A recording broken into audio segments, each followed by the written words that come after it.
तो आप देख रहे हैं अब की बार किसकी सरकार, यानी बात हो रही है बिहार की, जिसको लेकर पूरे देश भर में चर्चा है कि इस बार बिहार में सत्ता वही रिपीट होगी या इस बार सत्ता बदलेगी। हमारे साथ हैं केंद्रीय गृह राज्य मंत्री नित्यानंद राय जी। एक बार फिर जोरदार तालियों के साथ स्वागत कीजिए।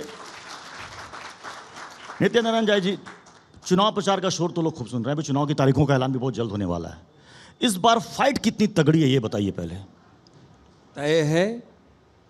और कितनी तगड़ी फाइट है, कितनी तगड़ी फाइट है इस बार? तय है। हाँ। एनडीए की सरकार बनेगी, कोई कहीं फाइट नहीं है और कोई कहीं नहीं है, सिर्फ और सिर्फ यहाँ एनडीए है। माननीय प्रधानमंत्री श्री नरेंद्र मोदी जी का नाम और काम, यानी विकास के लिए उनका भगीरथ प्रयास, और बिहार से 2.5-3 करोड़ गरीबों का गरीबी रेखा से बाहर आना, और अब बिहारियों के मन में अपना भविष्य, अपने बच्चों का भविष्य, उन्नति, बिहार की तरक्की, और यह जो अभिलाषा है, यह पूरी अभिलाषा पूर्ण और पूर्ण सिर्फ एनडीए करेगी। माननीय प्रधानमंत्री श्री नरेंद्र मोदी जी के राष्ट्रीय नेतृत्व में और बिहार में नीतीश कुमार जी के प्रयासों और उनके नेतृत्व। बिहार में किसके चेहरे पर चुनाव लड़ रहे हैं, प्रधानमंत्री मोदी या नीतीश कुमार? देखिए, बिहार में हम सब जानते हैं कि एनडीए एक बहुत बड़ी पार्टी है, और यहाँ माननीय प्रधानमंत्री श्री नरेंद्र मोदी जी के नाम और काम की मैंने पहले ही चर्चा किया है, और उनका पूरा प्रभाव उनके नाम का और काम का बिहार वासियों के मन में है। यानी बिहारियों के मन में मोदी जी हैं और मोदी जी के मन में बिहारी है। और नीतीश कुमार जी ने जो 20 वर्षों में बिहार को जंगल राज से बाहर लाकर विकास के रास्तों पे लाए हैं, उसका भी असर बिहार वासियों में है। तो हमारे मोदी जी और बिहार में हमारे नीतीश जी ऐसे हैं जिन पर सबको भरोसा है। ठीक है, आपने कहा कि मोदी जी के मन में बिहार और बिहारियों के मन में मोदी जी हैं, लेकिन ये बताइए कि फिर बिहारी बीजेपी का सीएम क्यों नहीं बना पा रहा अब तक, या फिर आप खुश हैं छोटे भाई की भूमिका में? नहीं, देखिए, हाँ, एनडीए की सरकार बनानी है। एनडीए मजबूत इरादों के साथ अपने बिहार को विकास के पथ पर तीव्र गति से लेकर भारत के साथ विकसित बिहार बनाने के संकल्प हम सभी एनडीए के सभी नेता मिलकर एक विचार से एक साथ कर रहे हैं। और यहाँ नीतीश जी के नेतृत्व में एनडीए 20 वर्षों से सरकार चल रही है और है। या फिर बीजेपी के पास कोई ऐसा बिहार में नेतृत्व या चेहरा ही नहीं है सीएम के लायक?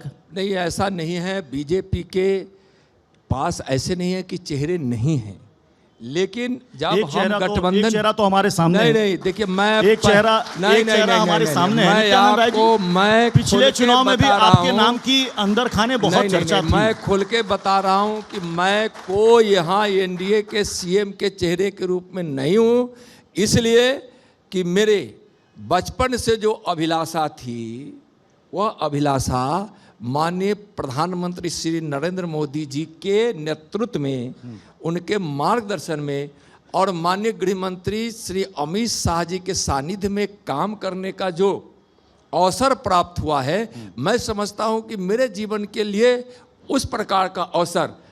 तो आप कभी सीएम नहीं बनना चाहते? मैं बोल रहा हूं, मैं सीएम का उम्मीदवार हूं, न बनना चाहता हूं। इसलिए और अगर पार्टी चाहेगी तो जिम्मेदारी आप ले लेंगे। आज प्रधानमंत्री जी के नेतृत्व में जी और माननीय गृह मंत्री जी के सानिध्य में मैं देश की सीमा के सुरक्षा का दायित्व का निर्वहन कर रहा हूं। आज आपदा प्रबंधन का हम काम देख रहे हैं। पहले मैंने बताया है जी कि प्रधानमंत्री जी के नेतृत्व में, उनके प्रेरणा में और माननीय गृह मंत्री जी के सानिध्य में मैं 8 केंद्र शासित राज्यों का काम हम अपने प्रधानमंत्री जी के मार्गदर्शन में देख रहे हैं। हम आज देश की आंतरिक सुरक्षा को हम देख रहे हैं। जहां कांग्रेस के जमाने में जहां सीरियल बम ब्लास्ट होता था, आज मोदी जी के जमाने में कहीं विस्फोट करने की कोई हिम्मत नहीं कर रहा है। इस देश से नक्सलवाद समाप्त हो रहा है, जिसकी घोषणा हमारे गृह मंत्री जी ने कहा है कि मार्च 2026 तक कर देंगे। हमारे इस देश से आतंकवाद समाप्त हो रहा है। अब भारत, मोदी के इस भारत 2047 तक विकसित भारत बनने के लिए आगे बढ़ चुका है। उसके लिए काम करने का अवसर मिल रहा है। इसलिए न मैं सीएम का चेहरा हूं और न मेरा कोई इरादा आपके है। पास बहुत ही महत्वपूर्ण विभाग है, अहम विभाग है। अभी आपने देश की सीमाओं की बात की, मैं उस सवाल पर आना चाह रहा था बाद में, लेकिन अब मैं उसी सवाल पर आना चाहूँगा। आप हमारे बीच हैं तो आज आप देश की जनता को बता दीजिए कि बिहार में कितने अवैध घुसपैठिए हैं, कितने रोहिंग्या और कितने बांग्लादेशी। देखिए, मैं बता रहा हूं कि बरसों से आज़ादी के बाद से ही कांग्रेस की तुष्टीकरण की नीति ने यहाँ घुसपैठियों का आश्रय बना दिया, हमने घुसपैठियों का धर्मशाला बना दिया। जब आरजेडी की सरकार आई तो उस सरकार में भी उस 15 वर्षों में घुसपैठियों को आमंत्रण दे देकर बिहार में घुसपैठ करने का अवसर दिया। इतना ही नहीं, यहाँ उनको ऐसे ऐसे कागज़ प्राप्त करा दिए तुष्टीकरण और वोट के लालच में कि आज चुनाव आयोग को यहाँ एसआईआर कराना पड़ा। और यहाँ यह साबित हुआ है कि हाँ घुसपैठिए हैं। कितने घुसपैठिए? लेकिन उसकी कोई आंकड़ा, कोई फिगर होगा कितने घुसपैठिए? आंकड़ा है, हाँ, मैं कह रहा हूँ कि घुसपैठिए हैं। आंकड़ा अभी मेरे पास नहीं है, इसलिए कि अभी एसआईआर भी चल रहा है और कई ऐसे मुद्दे हैं कि आंकड़े कितने उसको मैं स्पष्ट नहीं कर रहा। पिछला आंकड़ा कब का है आपके पास? नहीं है, देखिए, मैं तो विद्यार्थी परिषद के जमाने में विदेशी घुसपैठियों, बिहार छोड़ो देश छोड़ो का नारा लगाने के लिए लगाते हुए हम लोग आंदोलन करते थे। उस समय से हम जान रहे हैं कि घुसपैठिए कितनी बड़ी समस्या है। यही इल्जाम लगाता है कि बीजेपी सिर्फ हवाई बातें करती है, एक भूत खड़ा करती है जनता के सामने, घुसपैठिए, आंकड़ा फिगर कुछ होता नहीं। मैं आपसे पूछना चाहता हूँ, देखिए, भावना के बिना तो मानव जीवन है ही नहीं, और जीवन में उसके बिना आदर्श खड़ा हो ही नहीं सकता है। लेकिन मैं पूछ रहा हूँ, गरीबों का शौचालय कौन बनाया? मोदी जी बनाए, भाजपा बनाई कि नहीं? गरीबों को घर कौन दिया? आज एक भी गरीब देश में भूखा न सोए, इसका संकल्प किनका है? मोदी जी का है, और उसको कर दिखा भी रहे हैं। आज गांव की सड़कें अच्छी कौन बनाए? घर घर बिजली किसने पहुंचाई? आज इंफ्रास्ट्रक्चर बड़े पैमाने पर बिहार और देश में हो रहा है, यह किसने खड़ा की? चांद पर कौन पहुंचा? आज हम स्पेस की दुनिया में भी भारत ने अपना कीर्तिमान स्थापित किस जमाने में हुआ? आज दुनिया में भारत का डंका किसके जमाने में बन हुआ? आज हम ज्ञान विज्ञान के क्षेत्र में भी हम कितना आगे बढ़े हैं। गरीब कल्याण का रिकॉर्ड बना है। और मैं स्पष्ट रूप से कहा जाता हूँ, इस देश को तो भिखमंगों का देश कहा जाता था, भूखों का देश कहा जाता था, अशिक्षितों का देश कहा जाता था। और जब से माननीय प्रधानमंत्री श्री नरेंद्र मोदी जी ने भारत के प्रधानमंत्री के रूप में शपथ लेकर भारत माता की सेवा पहले भी करते थे संगठन के माध्यम से, लेकिन जब सरकार के माध्यम से करने लगे, उस समय से इस देश का कीर्तिमान स्थापित हुआ। आज स्वाभिमानी भारत, बिहार शौर्य से भरा हुआ भारत, दुनिया में अपनी इज्जत को बढ़ाता हुआ भारत, और नरेंद्र मोदी जी के उस भविष्यवाणी को पूरा करता हुआ भारत, यानी कि विवेकानंद जी की भविष्यवाणी को, कि विवेकानंद जी ने भविष्यवाणी की थी कि 21वीं सदी का भारत ऐसा भारत होगा जिसमें कोई भूखा ना होगा, कोई अशिक्षित ना होगा, कोई बेघर ना होगा। और जब उनसे एक विदेशी ने सवाल किया था, उस समय उन्होंने भविष्यवाणी की थी। और विवेकानंद जी के बचपन का नाम क्या था? विवेकानंद जी के बचपन का नाम क्या? मतलब नरेंद्र।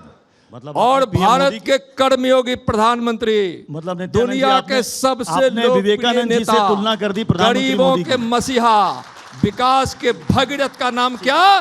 नरेंद्र।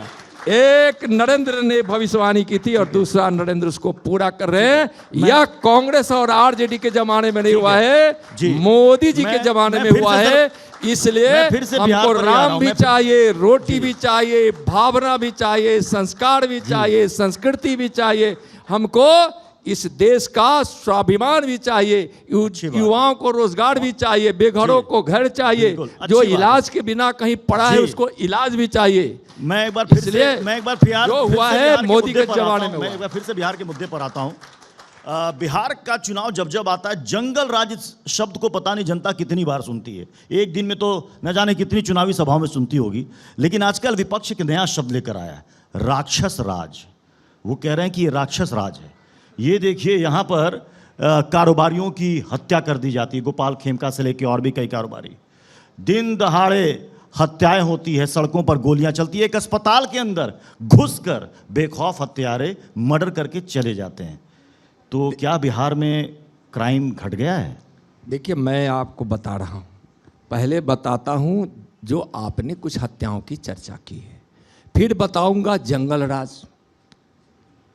तो हत्याएं हुई है, दुखद है।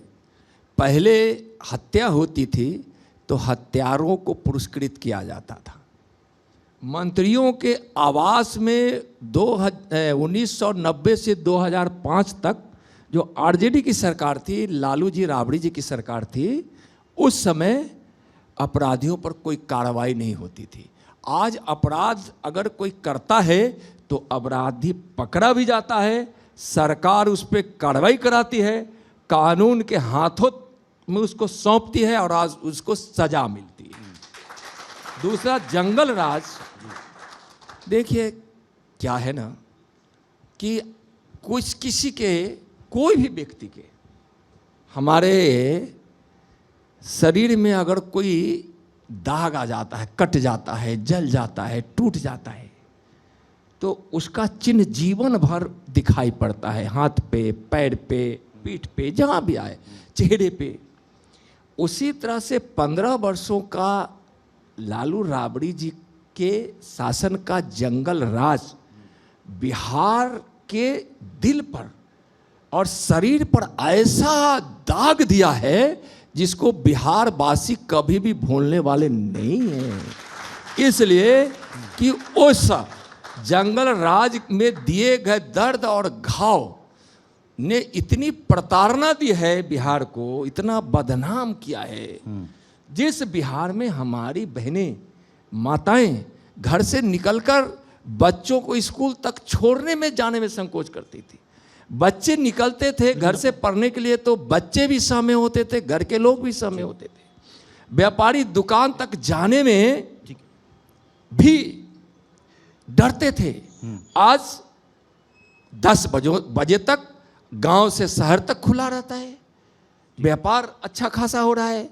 तो इस स्थिति में जंगल राज में मैं एक उदाहरण देता हूं कि सिर्फ व्यापारी का अपहरण तो होता ही था, इंजीनियर के होते थे, डॉक्टर के होते थे, माँ बहनों का होता था, सामूहिक बलात्कार होता था, बेटियां जला दी जाती थी, और न जाने कितनी घटना है ऐसी उस जंगल राज की, जिसका वर्णन करने के लिए एक बड़ी पुस्तक की हजारों पृष्ठ चाहिए।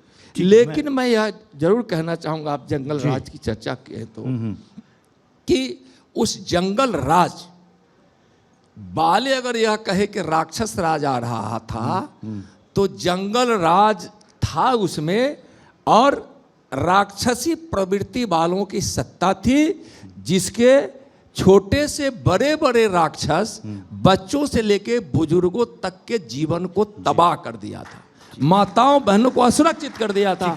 इसलिए राक्षस राज कहने वाले जंगल राज के राक्षस हमारे इस एनडीए के सुशासन देने वाली सरकार को, बिहार को विकास देने वाली सरकार को अगर वह कहते तो यह तो हास्यास्पद बात है। अच्छा, ये बार बार विपक्ष की तरफ से ये कहा जा रहा है, आरजेडी की तरफ, सब तो पीके भी ये कहने लगे हैं, उन्होंने भविष्यवाणी कर दी है कि देख लीजिएगा चुनाव के बाद जेडीयू का बीजेपी में विलय हो जाएगा। आरजेडी बार बार कहती है कि बीजेपी निगलने वाली पार्टी है, सीधे जेडीयू को निगल जाएगी। मैं आपसे इसी से जुड़ा दूसरा सवाल ही पूछता हूँ, क्या चुनाव के नतीजों के बाद अगर आप बहुमत में आए तो नीतीश कुमार मुख्यमंत्री रहेंगे या फिर बीजेपी का सीएम होगा? देखिए, मैं बता रहा हूँ कि आज जो यह आरजेडी बोल रही है, तो आरजेडी और महागठबंधन वालों ने तो स्वीकार कर ही लिया कि एनडीए की सरकार बन रही है।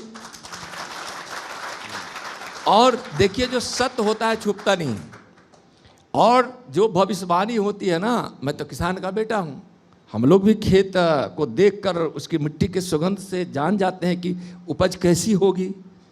पुरवैया, पछिया हवा, कोनैया हवा, या जब खेत का चाष होता है ना, चौमास और फटकी और कोन्हा, तो कैसा फसल होगा हम लोग जानते हैं। मैं किसान का बेटा हूँ, मैं भी भविष्यवाणी कर रहा हूँ, बहुत शानदार तरीके से बिहार में एनडीए की सरकार बनेगी और महागठबंधन आरजेडी कम्युनिस्ट वालों का सुपड़ा साफ हो जाएगा। कितनी सीटें का अनुमान है आपको? कितनी सीटें आ रही हैं एनडीए को? 200 से कम तो नहीं आएगी। 200 से कम? हाँ, 200 से हम बढ़ेंगे, 200 से घटेंगे नहीं। मैं कम से कम कहा हूँ। और चुनाव के बाद 200 से आगे कहीं चुनाव के बाद भी नीतीश कुमार ही सीएम रहेंगे? हमारे नेता हैं और नीतीश कुमार जी के नेतृत्व में हम चुनाव लड़ रहे हैं, तो हमारे नेता हैं, तो स्वाभाविक है कि नेता हमारे हैं, तो फिर दूसरा कहाँ हम मानते हैं? हमारे नेता है नीतीश जी, और ऐसे नेता तो हमारा बूथ अध्यक्ष भी होता है, लेकिन हमारी सरकार के नेता, इस बिहार के नेता, एनडीए के नेता हमारे माननीय नीतीश कुमार जी हैं। चलिए। जी न्यूज़।